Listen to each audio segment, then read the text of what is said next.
Hello everyone, knowledge में आप सभी का स्वागत है। इस वीडियो में हम आपके लिए लेके आए हैं इंडियन फाइनेंशियल सिस्टम, जो कि मैंने बताया था कि बीकॉम का एक सब्जेक्ट है इंडियन फाइनेंशियल सिस्टम। लास्ट जो हमने वीडियो की थी वो इंडियन फाइनेंशियल सिस्टम के ऊपर की थी। वो उसमें हमने इसका इंट्रोडक्शन जो पार्ट था वो कंप्लीट किया था। इंट्रोडक्टरी पार्ट इसका हमने कंप्लीट किया था। तो आज की जो वीडियो है इसके अंदर हम आपका एक छोटा सा टॉपिक आता है, वो आता है इकोनॉमिक डेवलपमेंट, मीन्स आर्थिक विकास। कि जो आपकी वित्तीय व्यवस्था है, जो आपका फाइनेंशियल सिस्टम है, वो आर्थिक विकास में किस प्रकार की भूमिका निभाती है, कैसा वो रोल प्ले करती है। उससे पहले हमको पता होना चाहिए थी इकोनॉमिक डेवलपमेंट होता क्या है।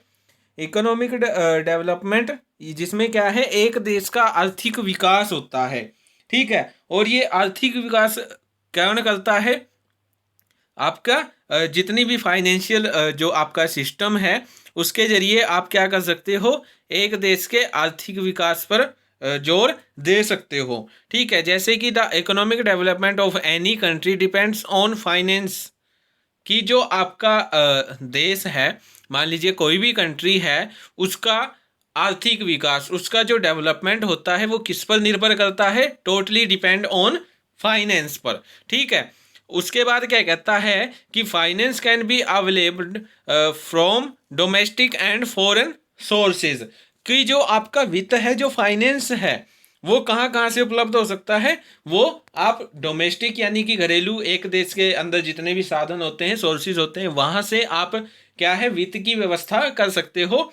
फाइनेंस आप कलेक्ट कर सकते हो, ले सकते हो, ठीक है। उसके बाद क्या कहता है? उसके बाद ये कहता है कि आप फॉरेन से अगर चाहें तो आप विदेश से भी वित्त की व्यवस्था कर सकते हैं, ठीक है। जिससे कि आपका क्या होगा, जो एक देश है उसके आर्थिक विकास में क्या होगा, उसको बढ़ावा मिलेगा, ठीक है। उसके बाद क्या कहता है कि the economic development of any country also depend on it's capital formation.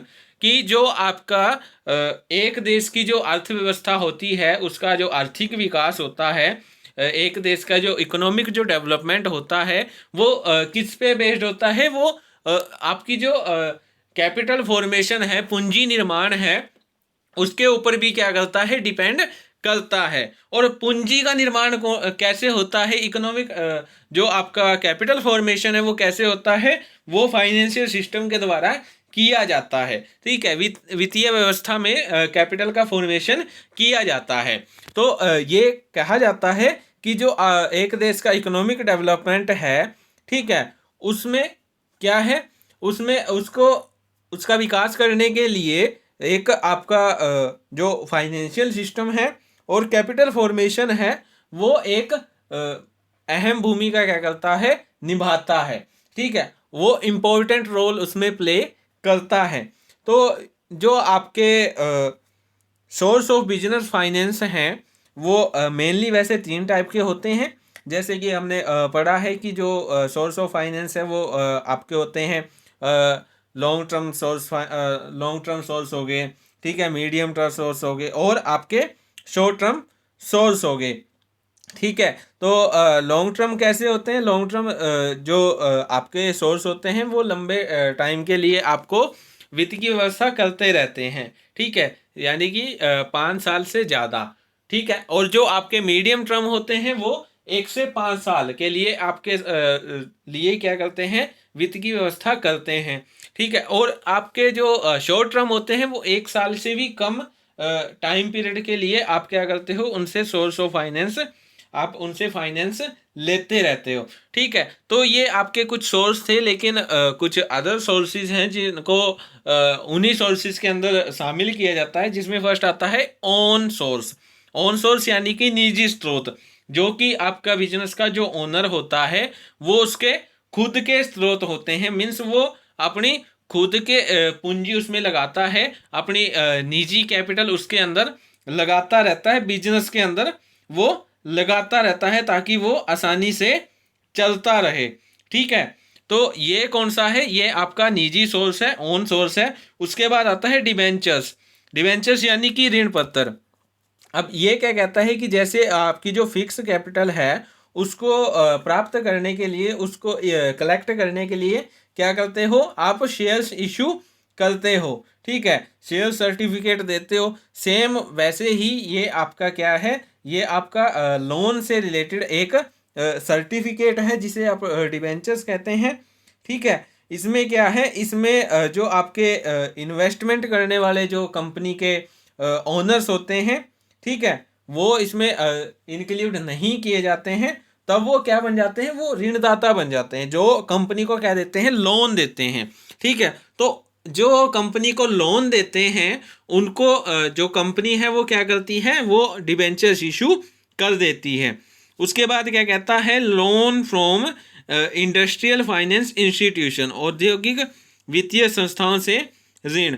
अब इसमें क्या है कि जो आपके इंडस्ट्रियल फाइनेंस प्रदान करने वाले कुछ एरिया हैं, उसके अंदर कुछ ऑर्गेनाइजेशंस ऐसी होती हैं जो कि इंडस्ट्रियल फाइनेंस क्या करवाती हैं, अवेलेबल करवाती हैं, ठीक है। इसमें आपके छोटे जो जितने भी आपके इंडस्ट्रियल बैंक हैं वो आ जाते हैं, ठीक है। इंडस्ट्रियल फाइनेंस के जितने भी आपके निगम हैं वो आ जाते हैं। इंपोर्ट एक्सपोर्ट जो बैंक है उसको इसमें क्या किया जाता है, शामिल किया जाता है, ठीक है। जो ये जो ऑर्गेनाइजेशन होती है इनके द्वारा जो पिछड़े जो एरियाज होते हैं उनके डेवलपमेंट के लिए क्या किया जाता है, फाइनेंस उपलब्ध करवाया जाता है, अवेलेबल करवाया जाता है। उसके बाद आता है लोन फ्रॉम कॉमर्शियल बैंक, यानी कि कॉमर्शियल बैंकों से ऋण।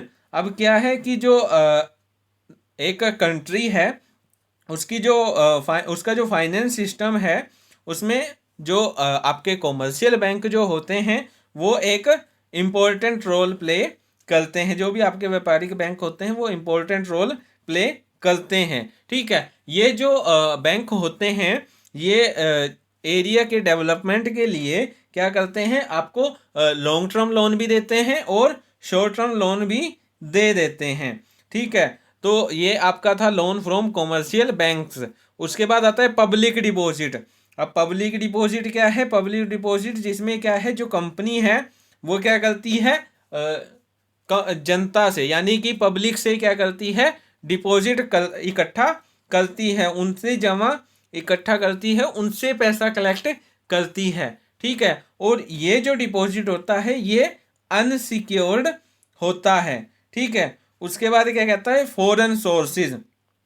फॉरेन सोर्सेज यानी कि जो आप कहाँ से, फॉरेन से यूज़ करते हो आप वित्त को लेने के लिए, फाइनेंस को कलेक्ट करने के लिए, पैसे को इकट्ठा करने के लिए जब आप फॉरेन के रिसोर्सेज का यूज़ करते हो। अब फॉरेन के रिसोर्सेज में फर्स्ट आता है फॉरेन इन्वेस्टमेंट।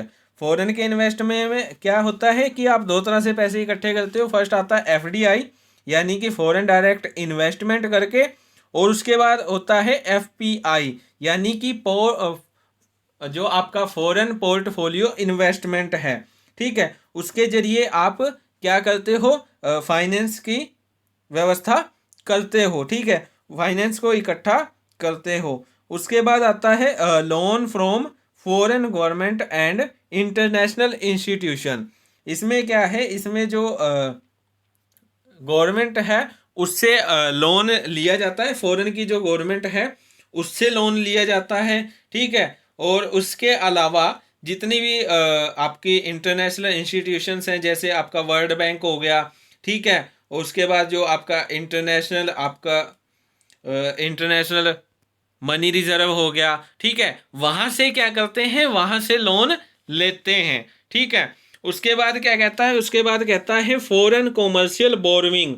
अब ये जो आप लोन लेते हो ये विदेशों के जो फॉरेन के जो व्यापारिक या बैंकिंग एरियाज होते हैं, ठीक है, वहाँ से आप लोन लेते हो, ठीक है। ये जो लोन होते हैं इन पे जो रेट ऑफ इंटरेस्ट होता है वो जो फॉरेन सरकार होती है, फॉरेन की जो गवर्नमेंट होती है उससे प्राप्त जो आपने लोन किया है या फिर इंटरनेशनल जो इंस्टीट्यूशन है उनसे आपने जो लोन प्राप्त किया है, ठीक है, उनमें से जौन सी अधिक होती है उसके बेस पर रेट ऑफ इंटरेस्ट को क्या किया जाता है, डिटरमाइन किया जाता है, निर्धारित किया जाता है। ठीक है, तो ये आपके कुछ सोर्स थे, किसके? आपके बिजनेस फाइनेंस के। ठीक है, अब उसके बाद आपका नेक्स्ट टॉपिक आता है, वो आता है role of economic development. Means जो आपका फाइनेंशियल सिस्टम है उसका इकोनॉमिक डेवलपमेंट के अंदर क्या रोल है। फर्स्ट आता है प्रमोट सेविंग, कि जो आपका फाइनेंशियल सिस्टम जो होता है, वित्तीय व्यवस्था जो होती है, वो क्या करती है, वो जो सेविंग्स हैं उनको प्रमोट करती हैं, बचतों को प्रोत्साहन देती है। ठीक है, उसके बाद क्या कहता है, helpful in investment of savings, यानी कि जो भी आपने सेविंग्स की है उनकी इन्वेस्टमेंट यानी कि उनके निवेश के में सहायक आपकी कौन करती है, आपकी जो फाइनेंशियल सिस्टम है वो करती है। ठीक है, तो ये जो सारे पॉइंट्स हैं इनसे जो एक कंट्री होती है उसका इकोनॉमिक डेवलपमेंट क्या होता है, पॉसिबल होता है। उसके बाद थर्ड पॉइंट आता है अवेलेबिलिटी ऑफ क्रेडिट, साख की उपलब्धता, की जो आपकी वित्तीय संस्थाएं होती हैं वो इकोनॉमिक डेवलपमेंट के लिए क्या करती हैं, जो क्रेडिट है उसको उपलब्ध करवाती हैं, साख को उपलब्ध करवाती हैं। ठीक है, और ये जो अर्थव्यवस्था होती है ये क्या करती है, ये आपके डिफरेंट जो एरियाज होते हैं वहाँ पर साख उपलब्ध करवाती है। ठीक है, इससे कि क्या होता है, इससे जो इन्वेस्टमेंट से रिलेटेड जो भी रिजल्ट्स होते हैं उनमें क्या होती है, उनमें वृद्धि होती है, वो इंक्रीज होते हैं। ठीक है, जिससे कि क्या है, जो आपके कंट्री है उसके इकोनॉमिक डेवलपमेंट को बढ़ावा मिलता है। उसके बाद आता है helpful in development of priority sector, की जो भी आपके प्राथमिक क्षेत्र है उनके विकास में भी जो आपकी वित्तीय संस्थाएं होती हैं, वित्तीय व्यवस्था जो होती है वो एक इम्पोर्टेंट रोल प्ले करती है।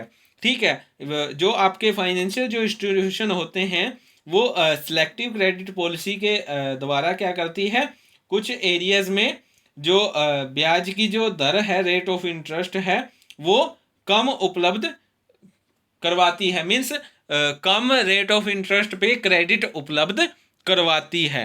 ठीक है, उसके बाद क्या कहता है, helpful in balanced regional development, कि जो आपका बैलेंस रीजनल डेवलपमेंट होता है उसके अंदर भी जो आपके फाइनेंस जो सिस्टम है, फाइनेंशियल इंस्टीट्यूशंस हैं, वो क्या है, एक इम्पोर्टेंट रोल प्ले करते हैं। जैसे कि जो आपके बैंक होते हैं, यानी कि विशेषकर जो आपके ग्रामीण बैंक होते हैं, रूरल बैंक जो होते हैं, वे क्या करते हैं, उन्होंने ग्रामीण जो क्षेत्र होते हैं या दूर दराज के जो एरियाज़ हैं उसमें बैंकों की जो शाखाएं हैं उसमें वृद्धि की है, जो भी ब्रांचेस हैं उसमें वृद्धि की है, ताकि जो आपके पिछड़े एरियाज़ हैं, रूरल एरियाज़ जो हैं, वहाँ पे आप कम रेट ऑफ इंटरेस्ट में क्या कर सकें, लोन उपलब्ध करवा सकें। ठीक है, उसके बाद आता है हेल्पफुल इन प्रमोटिंग एक्सपर्ट, निर्यातों को बढ़ावा देने में सहायक, कि जो आपके फाइनेंशियल इंस्टीट्यूशन होते हैं वो एक्सपोर्ट्स के जो ब्याज के दर है उसको कम करके क्या करते हैं, क्रेडिट उपलब्ध करवाते हैं। ठीक है, इससे क्या है, इससे एक्सपोर्ट्स को क्या मिलता है, बढ़ावा मिलता है। ठीक है, आप जैसे एक्सपर्ट्स हैं, एक्सपोर्ट्स में अगर चार्जेस ज़्यादा लग रहे हैं, ठीक है, और फाइनेंशियल इंस्टीट्यूशन क्या करती है, उन चार्जेस को कम करवा देती है, उन पे जो रेट ऑफ इंटरेस्ट है वो कम करवा देती है, तो उस केस में जो आपके एक्सपोर्ट्स हैं वो क्या होंगे, बढ़ेंगे। ठीक है, उसके बाद आता है हेल्पफुल इन एंटरप्रेन्योरियल डेवलपमेंट, यानी कि उद्यमों के विकास में सहायक, कि जो आपका इकोनॉमिक जो डेवलपमेंट है उसमें आपके एंटरप्रेन्योर जो होते हैं वो एक इम्पोर्टेंट रोल प्ले करते हैं।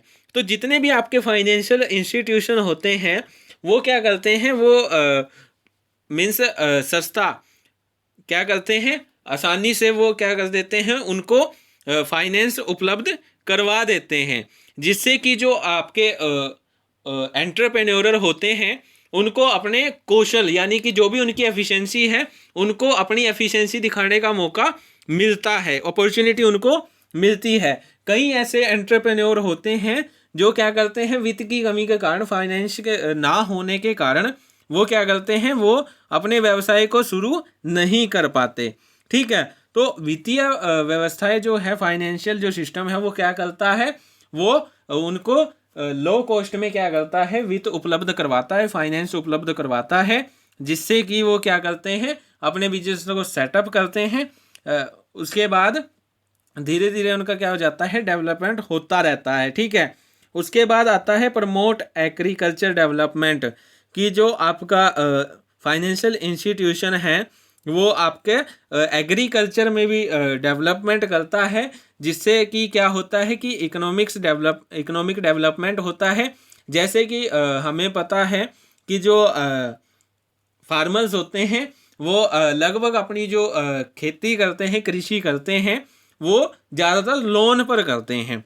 ठीक है। तो जिससे इसमें क्या है कि जो आपकी फाइनेंशियल जो इंस्टीट्यूशंस हैं वो क्या करते हैं, वो कम रेट पर क्या करते हैं, फार्मर्स को सोर्स ऑफ फाइनेंस यानी कि फाइनेंस या क्रेडिट उपलब्ध करवा देते हैं। ठीक है। जिससे कि जो आपके किसान होते हैं, फार्मर होते हैं, उनको अपनी फाइनेंशियल नीड्स को पूरा करने के लिए किसी भी प्रकार के साहूकार यानी कि जिम्मेदार जो होते हैं उन पर डिपेंड रहने की ज़रूरत नहीं होती है।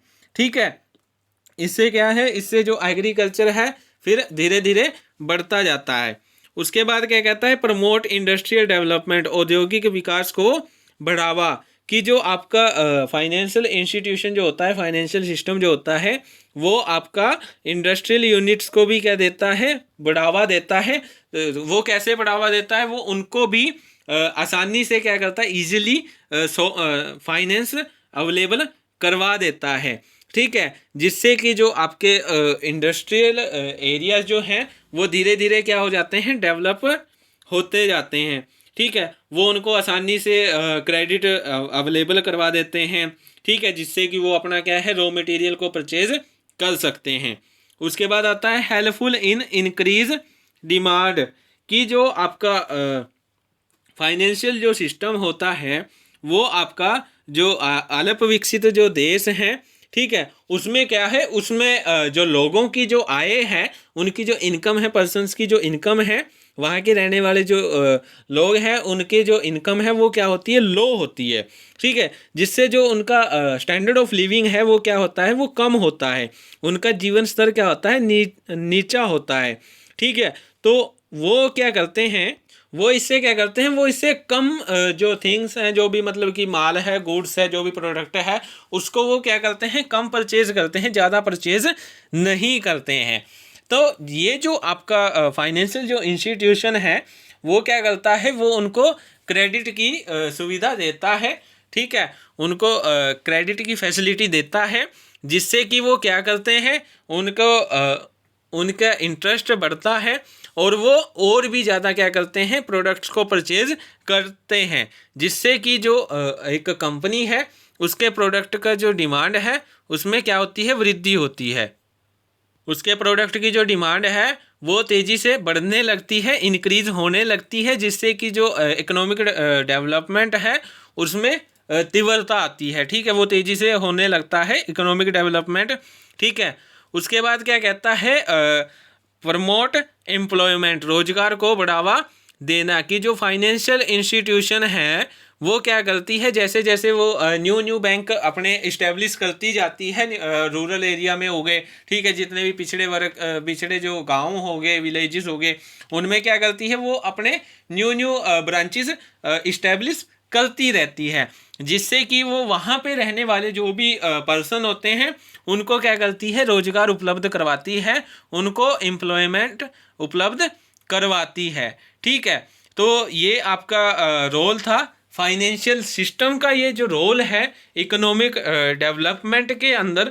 ठीक है। उसके हमने पॉइंट्स किए हैं। अब उसके बाद आपका जो नेक्स्ट टॉपिक आता है वो आता है आपका weakness of Indian financial system, कि जो आपका फाइनेंशियल सिस्टम है उसकी क्या क्या वीकनेस होती हैं।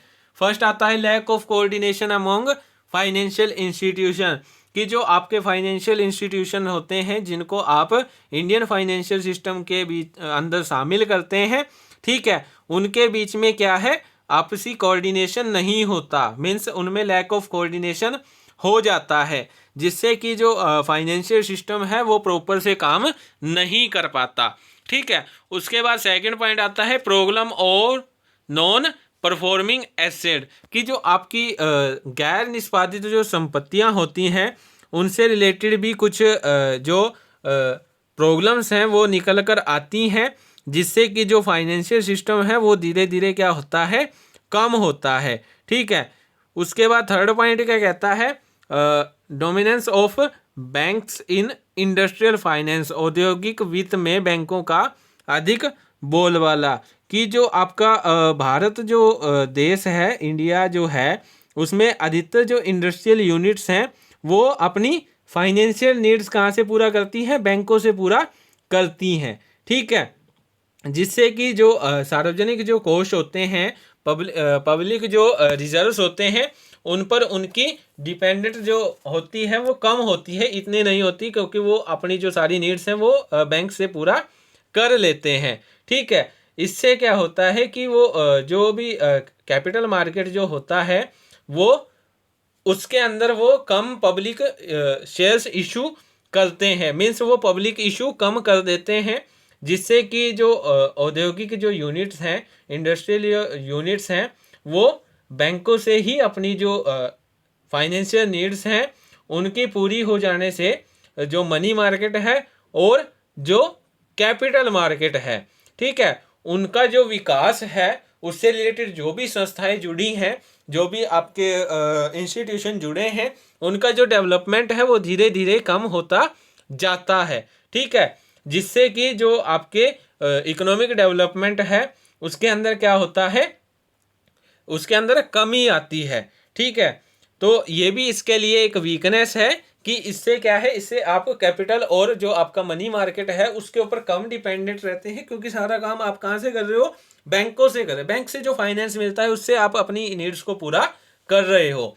उसके बाद आता है एक्सेसिव गवर्नमेंट इंटरफेरेंस, कि जो आपके बैंक्स होते हैं उनके अंदर, जैसे स्टॉक एक्सचेंज होते हैं, ठीक है, उनके अंदर ज़्यादातर जो हस्तक्षेप होता है वो सरकार का होता है, गवर्नमेंट उसके अंदर ज़्यादा इंटरफेरेंस करती है, जिससे कि आपको क्या है, टाइम टू टाइम सारा कुछ करना पड़ता है।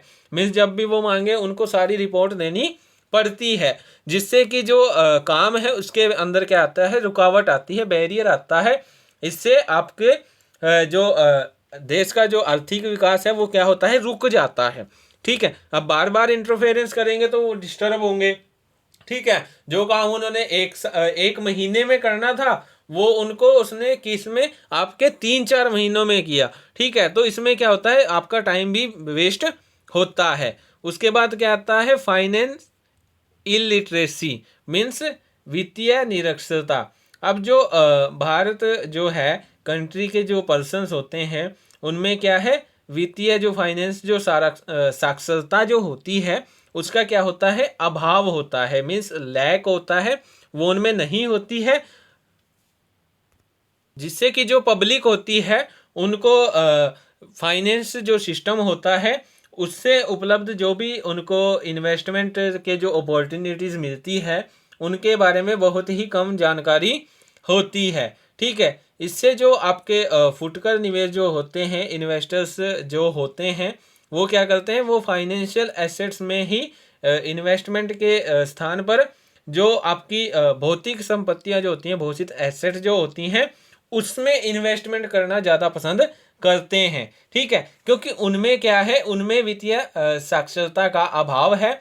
इससे क्या है, इससे जो एक कंट्री है उसकी वित्तीय व्यवस्था में क्या आती है, उसके विकास में बढ़ावा, उसके विकास को बढ़ावा नहीं मिलता है, उसमें एक बाधा का काम ये करती है। क्योंकि जो आपके लोग हैं, एक कंट्री के जो लोग हैं, उनको इस अपॉर्चुनिटीज़ के बारे में नहीं पता है, उनको इन्वेस्टमेंट की अपॉर्चुनिटीज़ के बारे में नहीं पता है। क्यों? क्योंकि वहाँ पे जो आपका साक्षरता की जो दर है उसमें क्या है, उसमें अभाव है, मीन्स उसमें कमी है, उनको पता ही नहीं कि वो होती क्या है। ठीक है, उसके बाद आता है एक्सेसिव फाइनेंशियल स्कैम्स, अधिक वित्तीय घोटाले। अब कई बार क्या होता है कि जो बैंक जो होते हैं उनके अंदर वित्तीय घोटाले हो जाते हैं, फाइनेंशियल स्कैम हो जाते हैं। ठीक है, जैसे कि कुछ ऐसे हो जाता है कि कोई लोन लेके जैसे फरार हो गया, ठीक है, जिससे कि जो बैंक जो होते हैं उनकी जो इमेज है, जो उनकी गुडविल है, वो क्या होती है, खराब हो जाती है, ठीक है, वो डाउन हो जाती है, जिससे कि जो आपके इन्वेस्टर्स होते हैं उनका बैंकों से विश्वास उठ जाता है, उनका ट्रस्ट ब्रेक हो जाता है, ठीक है, जिससे कि वो क्या करते हैं, वो इन्वेस्टमेंट करना बंद कर देते हैं, ठीक है। अगर बैंक के अंदर पैसा नहीं होगा तो वो फाइनेंस नहीं दे पाएगी, ठीक है, जिससे कि क्या होगा, जो आपकी कंट्री जो है उसके इकोनॉमिक डेवलपमेंट में बैरियर आता है, ठीक है। उसके बाद 7वां पॉइंट आता है lack of developed money market, कि जो आपका मनी मार्केट है उसका उसको क्या है, फाइनेंशियल सिस्टम का एक इम्पोर्टेंट पार्ट माना जाता है, ठीक है। लेकिन कई बार क्या होता है कि जो मनी मार्केट है उसके डेवलपमेंट कम हो जाता है, ठीक है, कैपिटल मार्केट की कंपैरिजन में उसका जो विकास है, जो डेवलपमेंट है, वो कम हो जाता है, ठीक है, जिससे कि क्या होता है, जो वित्तीय व्यवस्था है, जो फाइनेंशियल सिस्टम है, वो एक देश के आर्थिक विकास में क्या करती है, बाधा उत्पन्न करती है, क्योंकि अगर आपके मनी मार्केट का डेवलपमेंट नहीं होगा तो आपका फाइनेंस जो सिस्टम है वो सही से काम नहीं कर पाएगा, ठीक है। उसके बाद आता है एक्सेसिव स्पेकुलेशन मीन्स अधिक सट्टेबाजी। अब जो भारत के इंडिया के जो भी आप स्टॉक मार्केट्स हैं उनमें क्या है, उनमें स्पेकुलेशन ज़्यादा हो गई है, आज के टाइम में सट्टेबाजी बहुत ही ज़्यादा हो गई है। आपके भले ही जो सेबी है उसके रूल चाहे बेशक जितने मर्जी स्ट्रिक्ट हो, लेकिन उसके बाद भी कुछ ऐसे एरियाज बचे हुए हैं जहाँ पे स्टॉक मार्केट्स की क्या होती है, सट्टेबाजी की जाती है, स्पेकुलेशन की जाती है, ठीक है, जिससे कि जो छोटे निवेशक होते हैं, जो स्मॉल इन्वेस्टर जो होते हैं, वो इन जो ऐसे मार्केट होते हैं उनमें सिक्योरिटीज में पैसा लगा देते हैं और बाद में जो उनके पैसे हैं वो वहीं पे फंस जाते हैं, ठीक है। और ऐसी जो सिक्योरिटीज होती हैं उनकी जो वैल्यू है, जो कीमत होती है, वो धीरे धीरे डाउन होती चली जाती है, ठीक है। अब जो स्पेकुलेशन है उसके कारण जो सिक्योरिटीज हैं उनका जो प्राइस है उसमें क्या है, ज़्यादा ही उतार चढ़ाव आते रहते हैं, मीन्स कभी अप होते हैं कभी डाउन होते हैं, ठीक है, जिससे कि जो आपके स्मॉल इन्वेस्टर हैं उनका जो ट्रस्ट है वो वहाँ से जो सिक्योरिटीज़ हैं उनसे ऊपर से उठ जाता है, ठीक है। तो वो क्या करते हैं, वो वहाँ पे फिर निवेश करना यानी कि इन्वेस्ट करना पसंद नहीं करता, जिससे कि आपके वित्तीय व्यवस्था को क्या होता है, प्रॉब्लम आती है, ठीक है, इसलिए इसको इसकी वीकनेस माना गया है। उसके बाद क्या कहता है, लेस लिक्विडिटी, कम तरलता, कि इंडिया के जो फाइनेंस मार्केट होते हैं उसमें कुछ प्रतिभूतियाँ यानी कि कुछ सिक्योरिटीज़ को कैश में कन्वर्ट करना बहुत ही डिफ़िकल्ट होता है, ठीक है। तो जो आपकी लो प्राइस वाली जो सिक्योरिटीज़ होती हैं उनमें ट्रेडिंग करना बहुत ही कम होता है, ठीक है, उनमें जो ट्रेडिंग हो रही है वो कम हो रही है, क्यों, क्योंकि आप इजीली कैश में कन्वर्ट नहीं करवा सकते, उसमें बहुत ही डिफ़िकल्टीज आ रही हैं, इससे कि जो आपके इन्वेस्टर्स होते हैं उनके द्वारा जो भी उन्होंने अमाउंट इन्वेस्ट की है उसमें लिक्विडिटी नहीं रहती है, ठीक है, जिससे कि जो इन्वेस्टर्स हैं उनका फाइनेंशियल मार्केट में क्या होता है, प्रतिभूतियों से जो भी आपकी सिक्योरिटीज़ हैं उनके प्रति उनका जो विश्वास है, जो ट्रस्ट है, वो कम हो जाता है, ठीक है। इससे क्या होता है, इससे जो आपकी फाइनेंशियल सिस्टम है वो डाउन हो जाता है, इसकी परफॉर्मेंस डाउन हो जाती है और आपका इकोनॉमिक डेवलपमेंट भी डाउन आ जाता है, ठीक है। उसके बाद लास्ट पॉइंट आता है less penetration of financial institution in rural areas, means वित्तीय संस्थाओं का ग्रामीण क्षेत्रों में कम प्रवेश। अब ये पॉइंट क्या कहता है कि भारत में जो इंडिया जो कंट्री है उसके अंदर अभी भी कुछ ऐसे विलेजेस हैं, कुछ ऐसे रूरल एरियाज हैं जहाँ पर एक भी बैंक नहीं है, वहाँ पर एक भी बैंक की कोई भी ब्रांचेज नहीं है, ठीक है, जिससे कि जो आपके रूरल एरियाज के जो लोग हैं, वहाँ के जो पीपल हैं, वो कैपिटल मार्केट और मनी मार्केट तक नहीं पहुँच पाते, ठीक है, वो अपनी आवश्यकताओं को पूरा करने के लिए, नीड्स को पूरा करने के लिए वो अभी भी वहाँ के जो जमींदार होते हैं या देसी बैंकर जो होते हैं उन पर निर्भर रहते हैं, जो कि उनका बहुत ही ज़्यादा क्या करते हैं, शोषण करते हैं। मीन्स अमाउंट कम देते हैं और रेट ऑफ इंटरेस्ट ज़्यादा चार्ज करते हैं। ठीक है, इससे क्या है, इससे जो रूरल एरिया है वो खुद का डेवलपमेंट नहीं कर पाते। अगर रूरल एरिया का डेवलपमेंट नहीं होगा, अगर एग्रीकल्चर का डेवलपमेंट नहीं होगा, तो आपका जो कंट्री है उसका इकोनॉमिक डेवलपमेंट भी नहीं हो पाता। ठीक है, अब उसके बाद लास्ट पॉइंट आता है financial sector reforms in India, कि कुछ फाइनेंशियल सेक्टर्स बनाए गए हैं भारत में, इंडिया में, जो आपके जो फाइनेंस सेक्टर है उसमें क्या करते हैं, सुधार करते हैं। जिसमें फर्स्ट आता है establish of bank and development financial institution. अब इसमें क्या है कि जो आपके जितने भी बैंक्स हैं उनका क्या करेंगे, इस्टेब्लिशमेंट करेंगे रूरल एरियाज, मीन्स जहाँ जहाँ बैंक नहीं है वहाँ वहाँ उनकी स्थापना करेंगे। ठीक है, जो भी आपकी डेवलपमेंट जो फाइनेंशियल इंस्टीट्यूशन है उनकी वहाँ पे स्थापना की जाएगी, जिससे कि जो पर्सन्स हैं उनको आसानी से क्या होगा, लोन प्रोवाइड करवाया जा सकता है। ठीक है, उसके बाद एन एक्टमेंट ऑफ वेरियस लेगलाइजेशन, मीन्स विभिन्न अधिनियम को पारित करना, कि भारत में जो भी कैपिटल मार्केट है उसको सुव्यवस्थित करने के लिए, मीन्स उसका अच्छे से डेवलपमेंट करने के लिए जो सरकार है उसने क्या है, कई सारे रूल्स बनाए हैं, विभिन्न अधिनियम उसने पारित किए हैं। जैसे कि आपका सेबी एक्ट बनाया है, डिपॉजिटरी सिस्टम बनाया है। ठीक है, ये सारे किसने किए हैं, आपके गवर्नमेंट जो है उसने इस्टेब्लिश किए हैं, ताकि जो आपके फाइनेंशियल सेक्टर है उसमें सुधार किया जा सके। उसके बाद उसने थर्ड पॉइंट बोला है सेटिंग अप सेबी, जो आपकी गवर्नमेंट है उसने 1988 में सेबी की स्थापना की गई थी, और जिसको जो पूरी तरह से कार्य में कब लाया गया, 1992 में। ठीक है, अब इससे क्या है, इससे जो सट्टेबाजी है, जो स्पेकुलेशन है, उसको कम किया जाता है स्टॉक मार्केट में। ठीक है, जिससे कि जो आपके फाइनेंस जो सिस्टम है उसको बढ़ावा मिलता है। उसके बाद क्या कहता है, प्रमोटिंग क्रेडिट रेटिंग एजेंसी, साख रेटिंग एजेंसियों को बढ़ावा, कि जो भी आपके जितनी भी ऐसी एजेंसीज हैं जो क्या करती हैं, क्रेडिट उपलब्ध करवाती हैं, साख उपलब्ध करवाती हैं, उनको धीरे धीरे क्या करना, बढ़ावा देना, मीन्स उनको धीरे धीरे क्या करना, प्रमोट करना। ठीक है, जिससे कि जो है आसानी से सबको साख उपलब्ध करवाया जा सके। ठीक है, ये भी आपका फाइनेंस जो सेक्टर है उसमें सुधार करने के लिए एक इम्पोर्टेंट रोल प्ले करता है। उसके बाद आता है promoting growth of stock market, कि जितने भी आपके स्टॉक बाजार हैं उनके विकास को बढ़ावा देना। ठीक है, उनका विकास करना।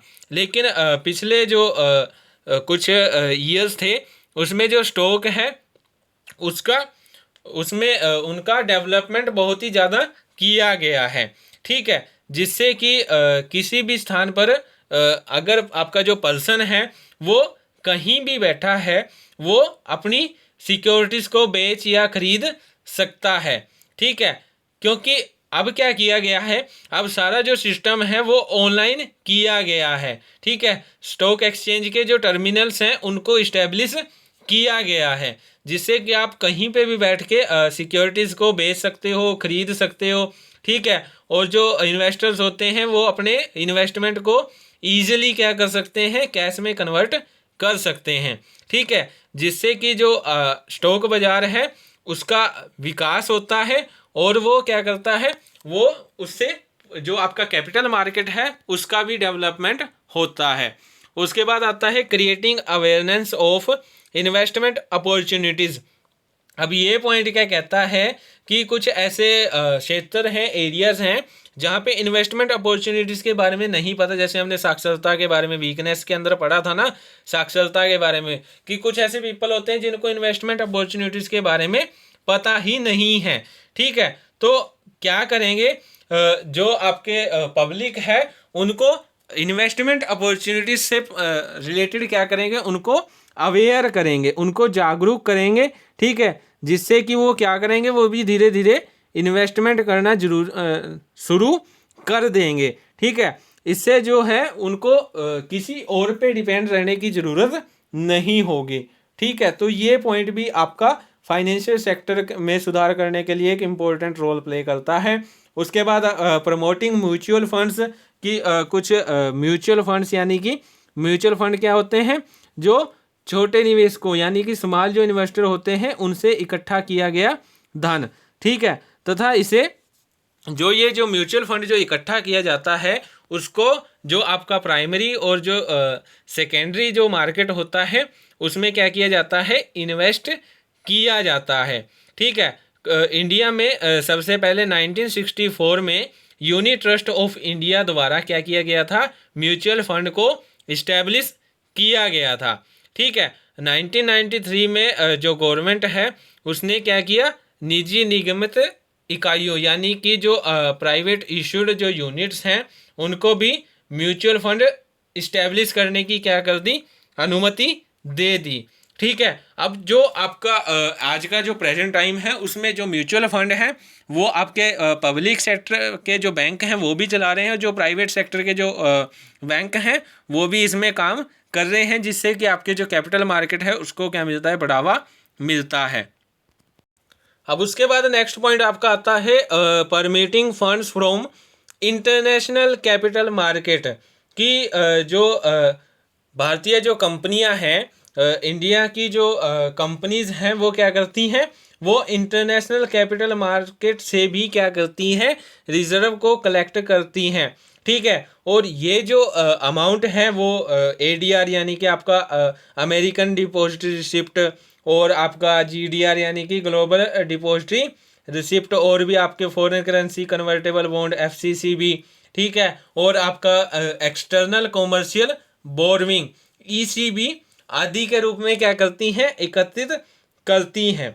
ठीक है, जिससे कि जो आपके पूंजी बाजार है, जो भी आपका कैपिटल मार्केट है उसमें रिजर्व की जो अवेलेबिलिटी है वो क्या हो जाती है, इंक्रीज हो जाती है और आपके कैपिटल मार्केट का भी डेवलपमेंट हो जाता है। उसके बाद आता है डीमेटेरियलाइजेशन ऑफ सिक्योरिटीज़ कि जो आपकी सिक्योरिटीज़ हैं उनको गैर भौतिक यानी कि डीमेटेरियलाइजेशन फॉर्म में रखने की जो व्यवस्था है उसको शुरू कर दिया गया है।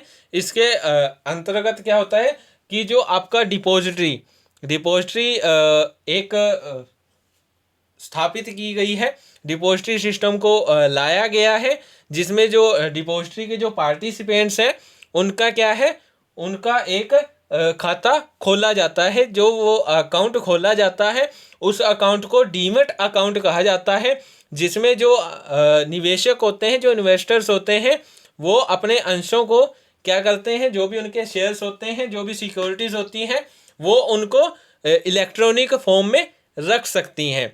ठीक है, और जब कोई जो इन्वेस्टर है वो अपने अंशों को क्रय करना चाहता है, परचेज करना चाहता है, मतलब दूसरे के अंशों को परचेज करना चाहता है या अपने अंशों को सेल करना चाहता है, तो अब वो डिपॉजिटरी में इन अंशों को उस निवेशक के डीमेट खाते में जमा करवा सकता है या घटा सकता है। ठीक है, मान लीजिए आपके डीमेट अकाउंट में क्या है, शेयर्स पड़े हैं, आपने उनको किसी और को बेच दिया है, तो डिपॉजिटरी सिस्टम क्या करता है, डिपॉजिटरी सिस्टम ऑटोमेटिकली आपके खाते से उनको माइनस कर देता है और उसके खाते में ऐड कर देता है, अगर आपने क्या किया है, उसको सेल किए हैं। अगर आपने उससे शेयर्स जो है परचेज किए हैं वो उसके अकाउंट से लेस कर देगा और आपके अकाउंट में प्लस कर देता है। ठीक है, उसके बाद क्या कहता है कि जो भी सिक्योरिटीज़ होती हैं इसमें क्या है, इसमें आपका चोरी होने का खतरा कम हो जाता है। ठीक है, ख़राब होने का या ट्रांसफ़र में कभी कभी देरी हो जाती थी। ठीक है, ऐसी जो प्रॉब्लम्स होती हैं वो क्या होती हैं, कम हो जाती हैं। जैसे स्टैंप ड्यूटी लगती थी उसको भी कम कर दिया, उसको भी ख़त्म कर दिया जाता है इसके बीच में। ठीक है, किसी भी प्रकार के ब्रोकर की ज़रूरत नहीं पड़ती। तो ये आपका था डीमेटेरियलाइजेशन ऑफ सिक्योरिटीज़। अब उसके बाद आता है इंटरनेट ट्रेडिंग। अब जो इंडिया है उसमें क्या है, ईयर 2000 से इंटरनेट जो ट्रेडिंग है उसकी अनुमति दी गई है, उसकी परमिशन दी गई है। इंटरनेट ट्रेडिंग में क्या होता है कि जो आपका क्लाइंट है वो किसी भी स्थान पर यानी कि किसी भी जगह किसी भी प्लेस से या फिर घर बैठे ही इंटरनेट ट्रेडिंग की व्यवस्था में जो सिक्योरिटीज़ हैं उनको खरीद सकता है और उनको आसानी से बेच भी सकता है। ठीक है, और उसके बाद जो है इंडिया ने क्या किया, नेशनल स्टॉक एक्सचेंज से सबसे पहले इंटरनेट ट्रेडिंग व्यवस्था शुरू की गई थी कि जो इंडिया जो है उसने क्या किया, जो आपका नेशनल स्टॉक एक्सचेंज जो है वहाँ से क्या किया गया, वहाँ से इंटरनेट ट्रेडिंग की जो व्यवस्था है उसकी शुरुआत की गई थी। ठीक है, और मोबाइल जो है वो मोबाइल ट्रेडिंग जो है वो इंटरनेट ट्रेडिंग का ही एक नया क्या है, प्रारूप है, एक फॉर्म है। ठीक है, तो ये आपका इंटरनेट ट्रेडिंग था। ठीक है, तो ये सारा आपका इकोनॉमिक डेवलपमेंट से रिलेटेड था कि कैसे उसमें विकास किया जाता है और कैसे इकोनॉमिक डेवलपमेंट में जो कमी है वो आती है। ठीक है, और कैसे उस कमी को सुधारा जाता है। ठीक है, वो सारा हमने आज किया है, जिसमें फर्स्ट हमने किया आपका जो इकोनॉमिक डेवलपमेंट है उसका इंट्रोडक्टरी पार्ट हमने किया। उसके बाद जो आपका फाइनेंशियल सिस्टम है वो आपका इकोनॉमिक डेवलपमेंट में कैसे इम्पोर्टेंट रोल प्ले करता है उसके बारे में हमने डिस्कस किया। उसके बाद हमने जो फाइनेंशियल सिस्टम है उसके क्या क्या वीक पॉइंट होते हैं, क्या क्या उसकी वीकनेसेस होती हैं, क्या उसकी कमियां हैं, उसके बारे में हमने इस वीडियो में डिस्कस किया। और लास्ट में जो आपकी वीकनेसेस हैं फाइनेंशियल सिस्टम की उनको कैसे दूर किया जा सकता है उसके बारे में हमने इस वीडियो के अंदर डिस्कस किया। आज की जो वीडियो है इसके अंदर हम इतना ही करेंगे जिसमें कि आपका जो इकोनॉमिक डेवलपमेंट है उसका टॉपिक कंप्लीट होता है। और इसमें से कई बार क्वेश्चन भी आ जाता है कि जो इकोनॉमिक डेवलपमेंट है उसके अंदर फाइनेंशियल सिस्टम कैसे इंपॉर्टेंट रोल प्ले करती है। ठीक है, या इकोनॉमिक्स जो डेवलपमेंट है उसको कौन कौन से फैक्टर अफेक्ट करते हैं और उन फैक्टर्स को दूर करने के क्या क्या उपाय हो सकते हैं। ठीक है, तो ये सारा कुछ आपका आ सकता है। आज की वीडियो में इतना ही। Thank you for more knowledge, for more videos please like share and subscribe my YouTube channel।